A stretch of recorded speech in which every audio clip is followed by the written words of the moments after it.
What's up, everybody? Welcome back. And I did not think I was be making another KOF video today, but right as soon as I got done rendering that last video about the rollback, I started getting all these notifications and links sent to me in the Discord from a whole bunch of players letting me know that, hey man, there's been confirmation of the 7 Deadly Sins collaboration. And that's exactly what we're going to be talking about today. Let's jump into the forum and let's check this out. So let's watch this.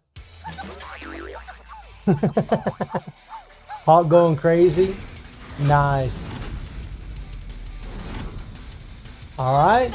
Meliodas, Deanna, King, Ban, Merlin, and Elizabeth. Alright. I'm noticing there's a couple characters not here. Look at these skills. Look at how fast he is. Wow. Wow. Can frickin' move. I think Elizabeth's got some range attacks with Hawk there. Wow, and then you get to see Meliodas' special here. Pretty cool looking skill. Wow, very cool, very cool. Looks freaking fantastic. The characters look fantastic. The 7 Deadly Sins Judgment of Fury is a popular anime based on Nakaba Suzuki's work, which started on a weekly magazine. Meet the hit series The 7 Deadly Sins Judgment of Fury on the King of Fighters All-Star. And we all predicted it. We knew that sneak peek revealed so much. We knew it was going to happen. And then you got the fighters. You have Meliodas here, Ban, Merlin, Elizabeth, another version of Meliodas, another version of Elizabeth, King, and Deanna. And Deanna is actually a name I was mispronouncing in the last video when I talked about this collaboration because, you know, in English, whenever we see D-I-A-N-E, it's Diane, or maybe Diana, although usually there's a A at the end of it.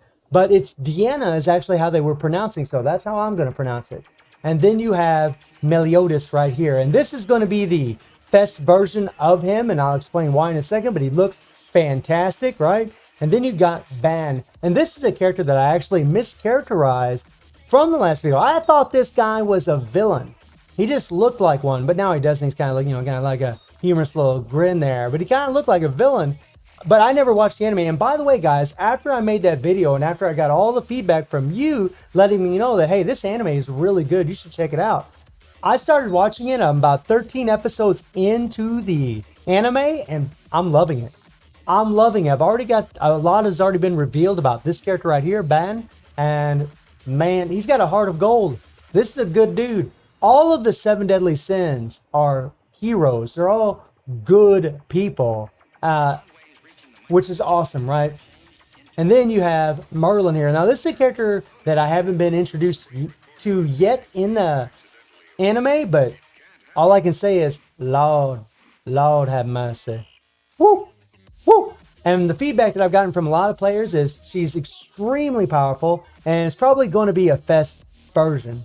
And then you got Elizabeth. Elizabeth is a princess. She doesn't have any innate powers, at least so far in the anime that I've watched, you know, 13 episodes in. But old Hawk here, the pig, gets it done for her. Pretty much beats up everybody for her.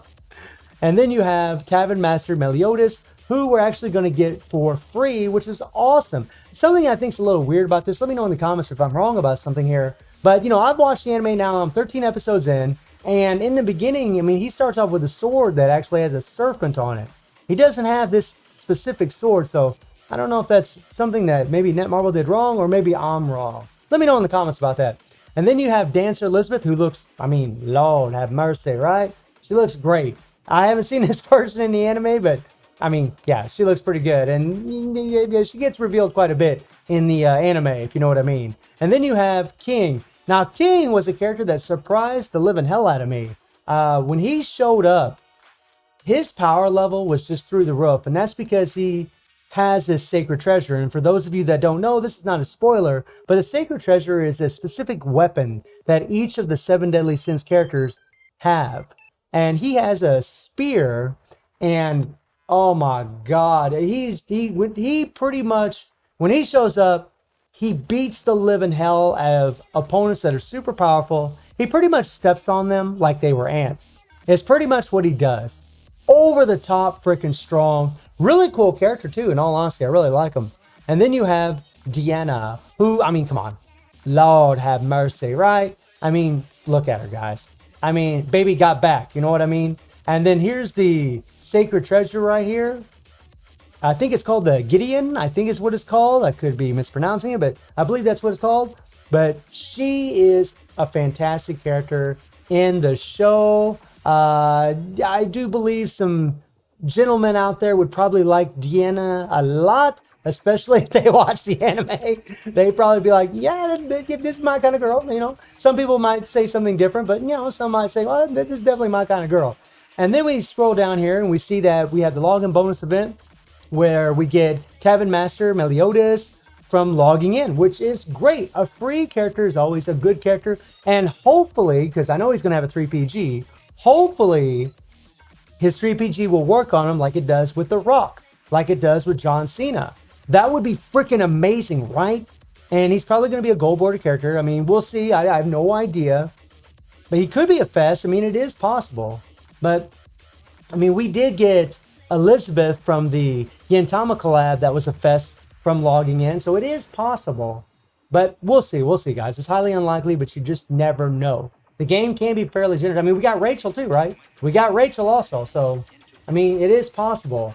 And if it is, that'll be pretty freaking insane. Because then there'd have to be two versions of Meliodas. Two different Fest versions. Because the other version is actually a more powerful version of him other than Tavern Master. And then you have the Super Mission event here with Elizabeth. And you get her and you'll get her memory from the Super Mission, which is great. And you never know. I mean, some of the Super Mission characters are actually pretty good. Summer Night Shizuru is actually really good for one of the Immortal Dungeons. She's actually a damn godsend, as long as you can keep her alive, but she's amazing in there. So it's possible that Elizabeth here could be good. And then you got the Collab Special Story, where you enjoy the 7 Deadly Sins special story and get awesome rewards.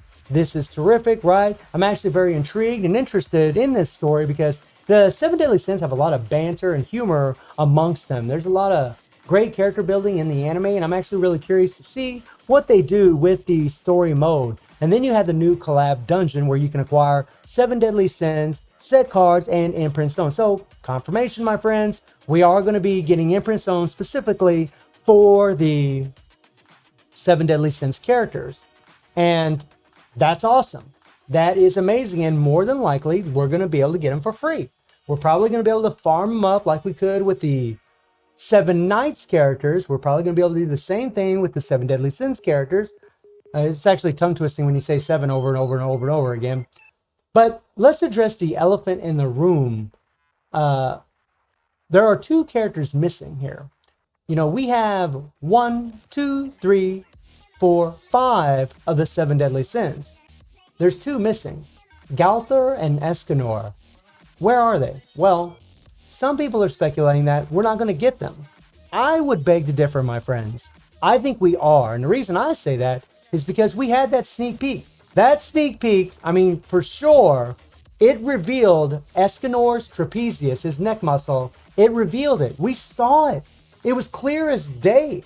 And I believe that he will be coming to the game, and I wouldn't see no reason why Gowther wouldn't come to the game. It just wouldn't make no sense to me. This could be just the beginning, and they could introduce something they could introduce Escanor and Gowther like in another week or something. You never know. If they're probably going to have 2 different banners, and they're probably going to separate them. Escanor and Gowther will probably be in the next banner.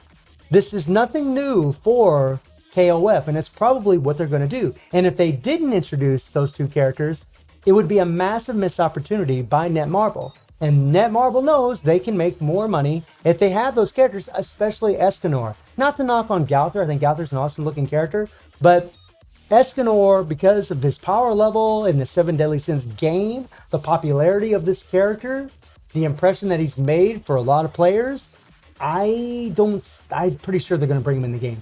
I wouldn't see why they wouldn't. So all in all, I'm really happy with this. I'm actually really curious to see what this set cards are going to offer, what kind of effect it's going to offer. You know, we're going to have set cards in a story mode and have set cards from the banner. We'll see. I mean, it looks great, guys. The characters look awesome. I mean, they look just as they should. And I'm really, really happy with this. And like I said in the last video when I talked about the Seven Deadly Sins collaboration. This is a very popular game and anime, and it's going to bring a lot of players into KOF, which is exactly what we want for the longevity of this game. We all want the game to stay alive. We all want it to prosper. And after watching the anime, especially after watching the anime, man, I'm so stoked. It's not even funny, guys. I'm loving this. I think it's amazing. So let me know how you're all feeling about the Seven Deadly Sins collaboration.